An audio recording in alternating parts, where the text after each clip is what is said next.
जय गुरुजी, शुक्राना गुरुजी, सारी संगत को जय गुरुजी। आज मैं आप सबको बताऊंगी कि क्या आप गलत राह पर चल रहे हो।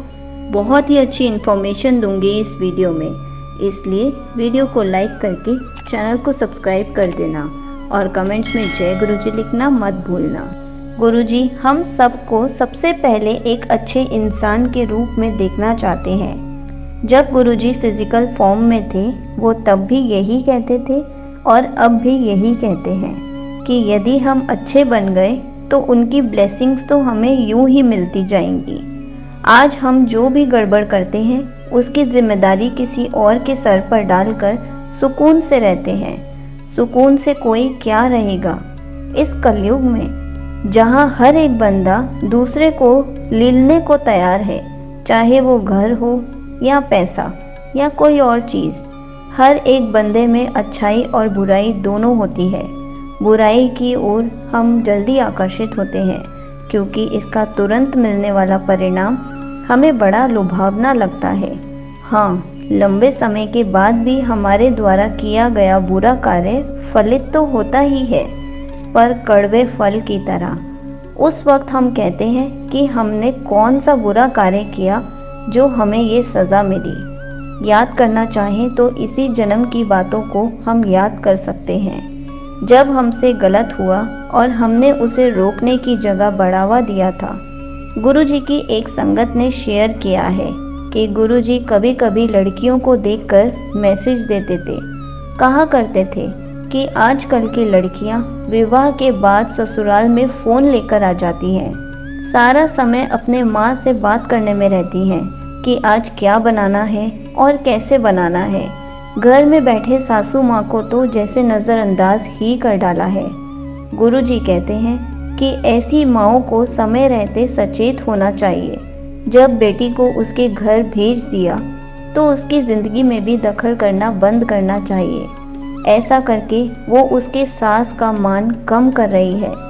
जो भी सिखाना हो बेटियों को हम पहले से ही सिखा दें। सास ससुर से ही वो हर बात पूछे कि आज खाने में क्या बनाना है और क्या खाना पसंद करेंगे, तभी सही है। बेटियों को माँ के घर ज़्यादा दिन रहने से मना करते रहे गुरुजी। अब उनका कर्म क्षेत्र उनकी ससुराल ही है। हम माँ अपना अधिकार साबित करने में होड़ में बस सबका दिल दुखाते चले जाते हैं। दूरियां अपनी बेटी और उसके परिवार के बीच हमारे कारण आती हैं और हम दोष देते हैं ससुराल वालों को।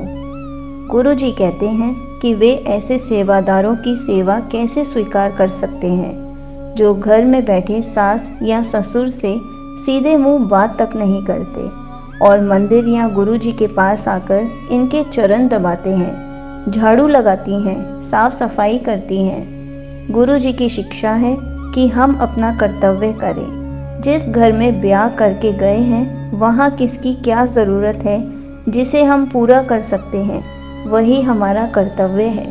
कोई बाहर का आकर हमारे कर्तव्य को परिभाषित नहीं करेगा।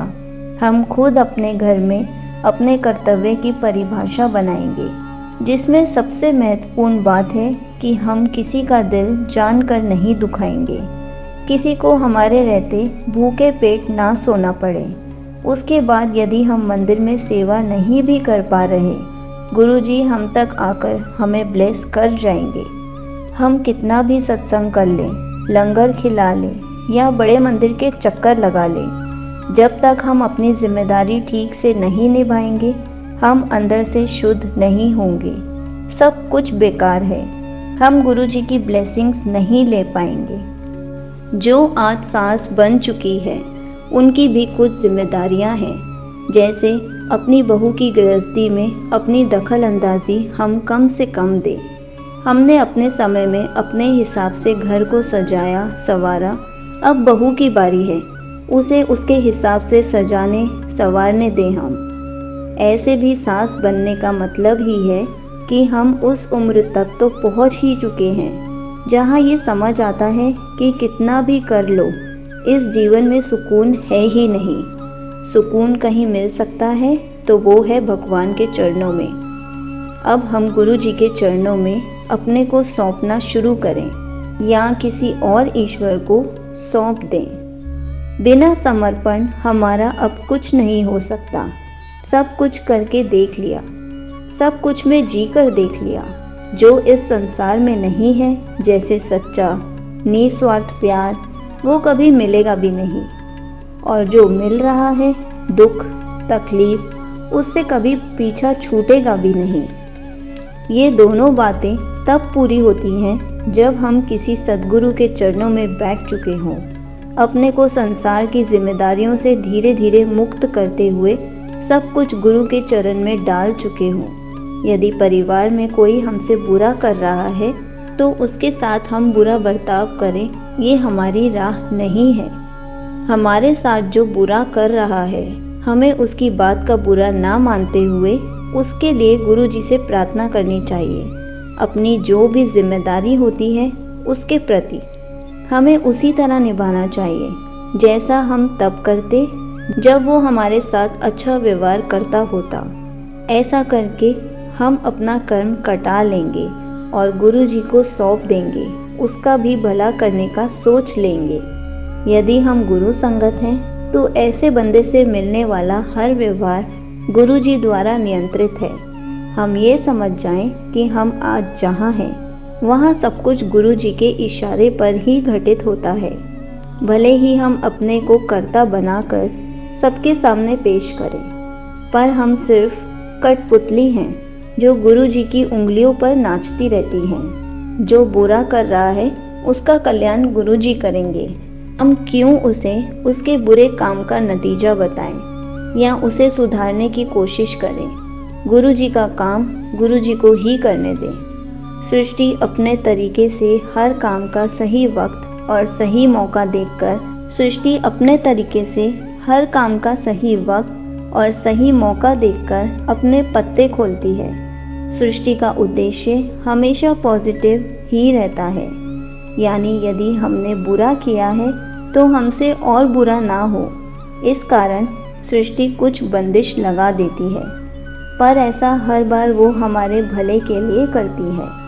गुरु जी चाहते हैं कि जो हम आज जिस भूमिका में हैं उसको अपना 100% देकर निभाएं, कर्ता का भाव ना रखकर, सिर्फ यह मानकर कि ये रोल हमें गुरु जी ने करने के लिए दिया है। हम यदि अपने आचार विचार बदल सकते हैं तो वही सही है। जो पिता है वो गुरु जी की तरह पिता बनने की कोशिश करे। पिता की भूमिका में गुरु जी हमसे बेहिसाब प्यार करते हैं, साथ ही साथ हमारी गलत मांग को कभी पूरा नहीं करते। लेकिन जब भी हम रूठते हैं, मनाने के लिए कुछ ना कुछ ऐसा करते हैं कि हम खिलखिला ही पड़ते हैं। आज के पिता अपने बच्चों से प्यार तो करते हैं पर जताना भी नहीं आता, और जब जताने चलते हैं उसके पहले ही अपनी उम्मीद की लिस्ट बच्चे के सामने रख देते हैं, मानो बच्चे ने कुछ अच्छा करके दिखाया है।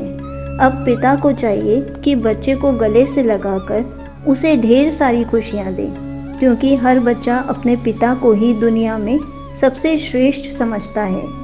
वहाँ पिता 2 वाक्य तारीफ के बोलता है और तीसरे वाक्य में कुछ ना कुछ खामी निकालकर बच्चे के सारे उत्साह पर पानी फेर देता है। गुरु जी से हम कभी भी अपनी हर मांग पूरी करवाने की उम्मीद नहीं रख सकते, पर जब भी हम कोई छोटा सा भी अच्छा कार्य करते हैं, गुरु जी अपनी भरपूर ब्लेसिंग्स लुटाते हैं। हमें वो देते हैं जिससे हम आनंद महसूस करें। हमारे पिता को पता नहीं है कि हम किस बात पर खुश होते हैं, पर परम पिता गुरु जी को सब पता है और वो खुले हाथ से हमें खुशियाँ बांटते हैं। हर माँ का भी रोल सही ढंग से करना चाहें तो गुरु जी को अपने माँ के रूप में रख लें।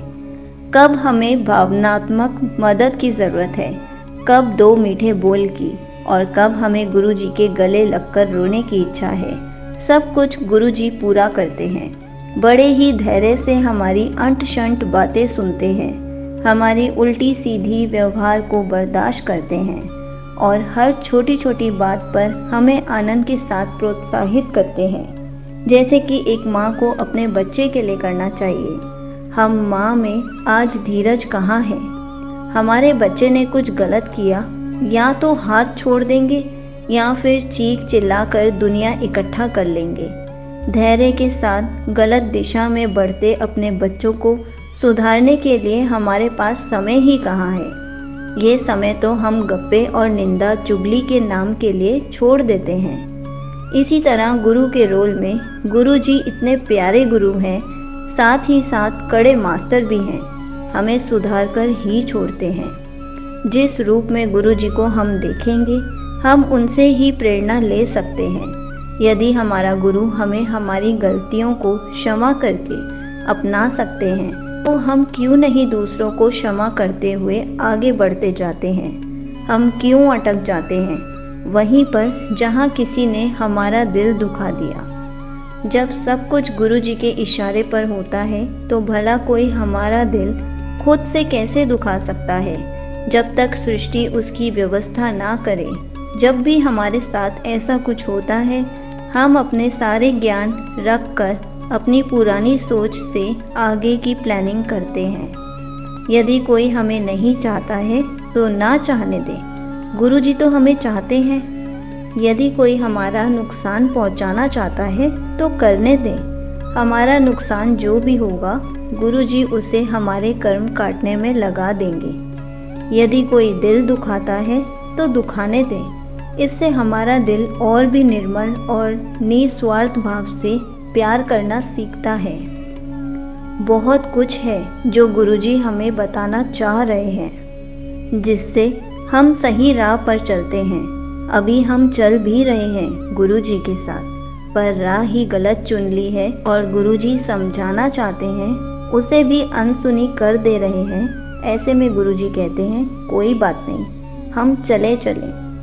गुरुजी साथ साथ इस राह पर भी चलेंगे, लेकिन कभी तो वो दिन आएगा जब हमें सही और गलत राह का अंतर समझ आएगा, और तब हम फिर वापस आएंगे, शुरू से शुरू करेंगे। यहाँ भी गुरुजी साथ ही चलेंगे। जल्दी से हम यू टर्न ले लें, समय ज़्यादा ना लगाएं तो ही अच्छा रहेगा। गुरुजी बहुत पहले से बताते आ रहे हैं कि तू गलत राह पर चल रहा है। जय गुरुजी, शुक्राना गुरुजी।